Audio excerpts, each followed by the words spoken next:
আসসালামু আলাইকুম প্রিয় ভর্তি যোদ্ধারা, তোমাদের হাতে মোটামুটি 20 দিনের মতো টাইম আছে। এই 20 দিনের ভিতরে তোমরা কিভাবে প্রিপারেশনটা গুছাবে, স্পেশালি তোমরা যারা এই ইউনিটের পরীক্ষার্থী আছো, তোমাদের হাতে কয়দিন টাইম আছে ভাইয়া? 20 দিন টাইম আছে মোটামুটি বলা যায়, কারণ এরপরেই তোমাদের গুচ্ছ ভর্তি পরীক্ষা এপ্রিলের 10 তারিখে।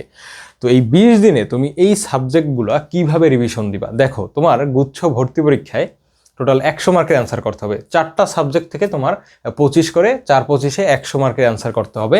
তো ফিজিক্স কেমিস্ট্রি একদম বাধ্যতামূলক। এই ফিজিক্স আর কেমিস্ট্রি অ্যান্সার করা তোমার জন্য একদম বাধ্যতামূলক।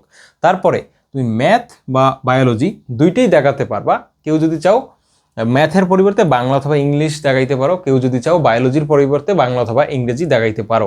তো সেক্ষেত্রে তোমাদের একটা কনফিউশন থাকে যে ভাইয়া আমার ফোর্থ সাবজেক্ট হচ্ছে বায়োলজি, আমার মেইন সাবজেক্ট হচ্ছে ম্যাথ, আমি চাচ্ছি ম্যাথের পরিবর্তে বাংলা ইংলিশ অ্যান্সার করতে, এটা কি আমি পারবো? হ্যাঁ ভাইয়া, তুমিও পারবা। তোমার ফোর্থ সাবজেক্ট যেটাই থাকুক না কেন, তুমি ম্যাথের পরিবর্তেও বাংলা অথবা ইংরেজি দেখাইতে পারবা, সেক্ষেত্রে বায়োলজি তোমার দেখাইতে হবে। অথবা বায়োলজির পরিবর্তেও তুমি বাংলা অথবা ইংরেজি দেখাইতে পারবা, সেক্ষেত্রে তোমার ম্যাথটা তোমার মাস্ট দেখাইতে হবে। ঠিক আছে? তো আমি এবার বলবো তোমরা আসলে কোন সাবজেক্টে কীভাবে প্রিপারেশন নিবা।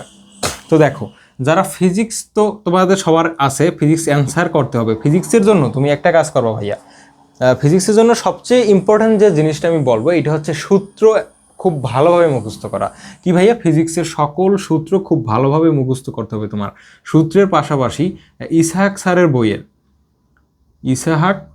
স্যারের বইয়ের লাস্টের যে গুরুত্বপূর্ণ ইনফো আছে না, গুরুত্বপূর্ণ থিওরিটিক্যাল পার্ট আছে, একটা চ্যাপ্টারের শেষে দেখবা যে 1 2 3 নাম্বারিং করা আছে, গুরুত্বপূর্ণ অনেকগুলো ইনফো এখানে দেওয়া আছে। তো ওইগুলো খুব ভালোভাবে পড়বা এই কয়দিনে, কারণ তোমার হাতে তো খুব একটা টাইম এখন নাই। এই মুহূর্তে তুমি সূত্রগুলো খুব ভালোভাবে পড়বা, ইসহাক স্যারের বই পড়বা, প্লাস ওই ভার্সিটি ইউনিটের প্রশ্ন ব্যাংকে তোমার যেখানে যেখানে সমস্যা আছে ওইগুলো তুমি কাভার করবা। ঠিক আছে? তারপরে কেমিস্ট্রির জন্য আমি তোমাকে বলবো যে হাজারিও নাক স্যারের বইয়ের অনুশীলনীর এমসিকিউ তোমাকে মাস্ট পড়তেই হবে। অনুশীলনীর এমসিকিউ তোমাকে মাস্ট পড়তেই হবে এই কেমিস্ট্রির ক্ষেত্রে। আর ম্যাথের ক্ষেত্রে কি করবা? ম্যাথের ক্ষেত্রে আসলে তোমার একটা কাজ করতে হবে, শর্টকাট প্রচুর পরিমাণে শিখতে হবে। ম্যাথের ক্ষেত্রে কি করবা ভাইয়া? প্রচুর পরিমাণে শর্টকাট শিখতে হবে। যেমন তোমার ডিফারেন্সিয়েশন, ইন্টিগ্রেশন, তারপরে ত্রিকোণমিতি, বিপরীত ত্রিকোণমিতিক ফাংশন, তারপরে আছে কি সরল রেখা, প্রচুর পরিমাণে শর্টকাট কিন্তু এখানে আছে। যেমন ম্যাট্রিক্সেও শর্টকাট আছে, বিপরীত ম্যাট্রিক্স নির্ণয়ের মানে শর্টকাট, মানে ইনভার্স ম্যাট্রিক্স বের করার শর্টকাট। ওই শর্টকাটে তোমার অবশ্যই গুরুত্ব দিতে হবে ম্যাথের ক্ষেত্রে। শর্টকাট খুব ভালোভাবে শিখবা। প্লাস তুমি আরেকটা বিষয় মাথায় রাখবা যে ম্যাথের ক্ষেত্রে স্পেশালি ইন্টিগ্রেশন, ডিফারেন্সিয়েশন, তারপরে তোমার সরল রেখা, এগুলো সূত্রগুলো খুব ভালোভাবে মনে রাখবা। স্পেশালি ইন্টিগ্রেশন, ডিফারেন্সিয়েশন, এই সূত্রগুলো খুব ভালোভাবে মনে রাখবা। ভালোভাবে বারবার পড়বা, সূত্র একটু বুঝে বুঝে পড়বা, কারণ হুবহু সূত্র থেকে ডিফারেন্সিয়েশন, ইন্টিগ্রেশনে কিন্তু কোশ্চেন আসলে চলে আসবে। তারপর বায়োলজিতে কী পড়বা ভাইয়া? এই মুহূর্তে বায়োলজি একদম মেইন বই শুরু থেকে পড়াটা আসলে সম্ভব না।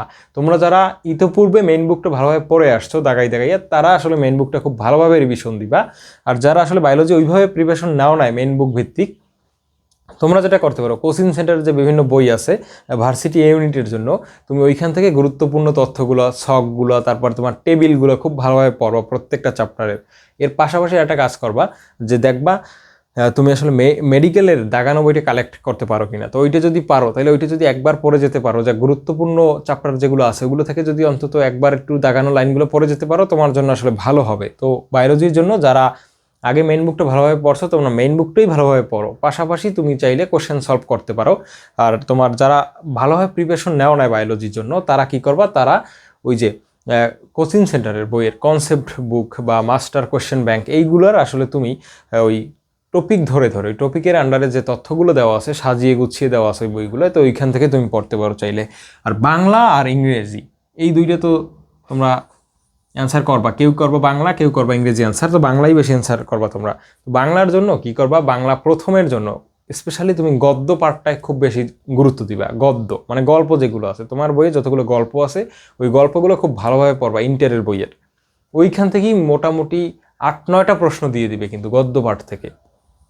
তারপরে তুমি অবশ্যই বাংলা সেকেন্ড পেপারের ক্ষেত্রে তুমি কি করবা? কয়েকটা টপিক আছে, আমি ডেসক্রিপশন বক্সে একটা ভিডিও দিয়ে দিব, বা এই চ্যানেলে বাংলা কীভাবে পড়বা তোমরা এর উপর একটা ভিডিও আছে। ওই ভিডিওতে আমি বলছি যে কী কী টপিক লাগবে তোমার, পারিবেশিক শব্দ, তারপরে সমাস, কারক, বিভক্তি, এই টাইপের যে মানে অনেকগুলো টপিক আছে, টপিকগুলো আমি ওইখানে বলে দিছি। ওইখান থেকে তুমি ওই টপিকগুলো ক্লাস 9-10-এর বাংলা দ্বিতীয় যে বইটা আছে ওই বইটা থেকে খুব ভালোভাবে পড়বা, ওইটা থেকেই ভাই কমন থাকবে, আমি তোমাকে কথা দিচ্ছি ওইটা থেকেই কমন থাকবে তোমার। আর ইংরেজির জন্য আসলে স্পেসিফিকভাবে কোনো আলাদা সাজেশন আমি দিতে পারবো না, কারণ এটা সম্ভব না। ইংলিশটা সম্পূর্ণ তোমার বেসিকের উপর ডিপেন্ড করে, কারণ তুমি বেসিক যেভাবে পড়ে আসছো ওইভাবেই তোমার দাগিয়ে আসতে হবে। তো ইংরেজির জন্য তুমি একটা কাজ করো, বিসিএস আর ওই যে তোমার মেডিকেলের যে কোশ্চেনটা আছে ওইগুলো একটু সলভ করে যাইও লাস্ট ইয়ারের, ঠিক আছে? তো এইভাবে তোমরা রিভিশন দিয়ে ফেলবা। এর মধ্যে পাশাপাশি তুমি একটা কাজ করবা, অবশ্যই এক্সামগুলো দেবা, ঠিক আছে? এক্সাম দিবা তোমরা। আর যদি তোমাদের মেন্টরশিপ কোর্সের প্রয়োজন হয়, আমাদের মেন্টরশিপ কোর্সটায় ভর্তি হয়ে যেতে পারো মাত্র 160 টাকা দিয়ে। তো আমি কিন্তু ওইখানে স্টুডেন্টদের এইভাবে রুটিন করে দিই যে তুমি এই টাইমের মধ্যে এইটা সলভ করবা, বা এই টাইমের মধ্যে এইটা তুমি শেষ করে রাখবা, তারপর এই দিন পরীক্ষা দিবা। তো এইভাবে রুটিন করে দিলে হয় কি, যে তোমার যে সিলেবাসটুকু আছে ওইটা খুব ভালোভাবে রুটিন ওয়াইজ একজন অভিজ্ঞ ভাইয়ের আন্ডারে থেকে তুমি কি করতে পারো, শেষ করতে পারো, ঠিক আছে? তো তোমরা চাইলে 160 টাকা দিয়ে 01787775991 এই নাম্বারে 160 টাকা বিকাশে পাঠাবা, তারপর এই নাম্বারেই আবার হোয়াটসঅ্যাপে একটা মেসেজ দেবা, আমি তোমাকে ভর্তি করিয়ে দেবো। তো যাই হোক, এই ছিল আজকের ভিডিও। তো তোমরা অবশ্যই এই চ্যানেলটা সাবস্ক্রাইব করে রাখো, কারণ সামনে অনেক বড় বড় জিনিসপত্র তোমাদের নিয়ে আমি ইনশাল্লাহ এক্সপ্লোর করব। এবং ভিডিওটা অবশ্যই এটা লাইক দিয়ে রাখো। আল্লাহ হাফিজ।